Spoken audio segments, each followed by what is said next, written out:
Narcotráfico. 20 años de dolor, muerte y corrupción. Las huellas de la peor plaga que ha tenido Colombia no solo están en el cuerpo y la existencia de las víctimas de los años oscuros del cartel de Medellín.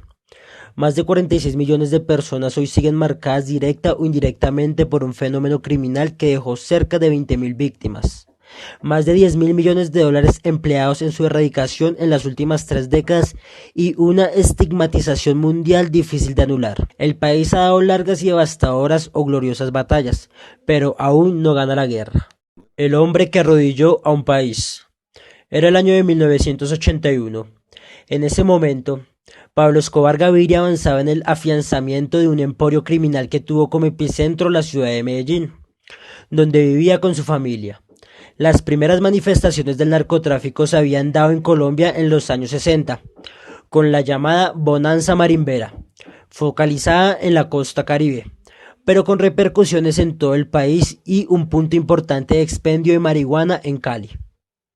En medio de esas transacciones empezó la comercialización de pasta de coca que llegaba de Bolivia y Perú, y que también tuvo buenos compradores en la capital del Valle.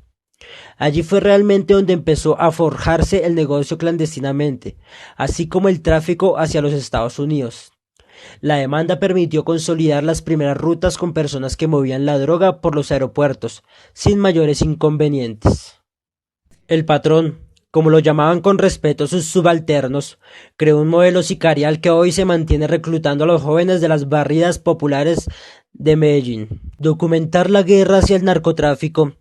Ese recorrido es una obligación para salir de la horrible noche, como llamó el capitán Wilson Valencia, de la Brigada contra el Narcotráfico. Su estadía de 4 meses en las selvas de Nariño en medio de una operación militar en el 2003, en la que localizaron 104 laboratorios para el procesamiento de cocaína. Allí perdió a 7 de sus hombres. De 3 de ellos solo encontraron jirones de uniforme. Las minas sembradas por las FARC los destrozaron. El narcotráfico creó prototipos de vida. Permeó a las guerrillas, alimentó a los paramilitares, engendró un modelo sicarial de exportación, implantó en la mente de los jóvenes la consigna del dinero fácil, cambió los cuerpos de las mujeres, corrompió la política, alienó a los más dignos integrantes de las fuerzas públicas y se convirtió en el vital combustible del conflicto armado. Su historia terminó a las 2:50 de la tarde del 2 de diciembre de 1993. El bloque de búsqueda de la policía ubicó y neutralizó a Pablo Escobar Gaviria. Esta operación se convirtió en el punto de quiebre en la lucha contra el narcotráfico de drogas.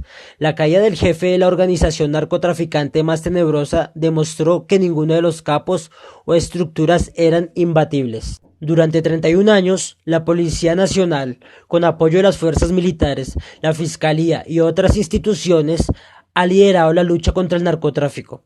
Esta responsabilidad la recibió el 7 de enero de 1982 por orden del presidente Julio César Turbay. Las operaciones se centraron en el cartel de Medellín, batalla que terminó el 2 de diciembre de 1993 cuando cayó abatido Pablo Escobar.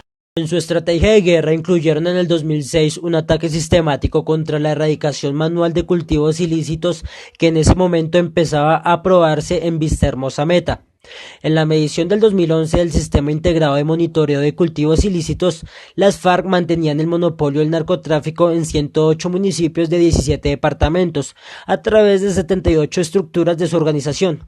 Pero mientras esto ocurría en la selva, otro grupo se había engendrado en Medellín.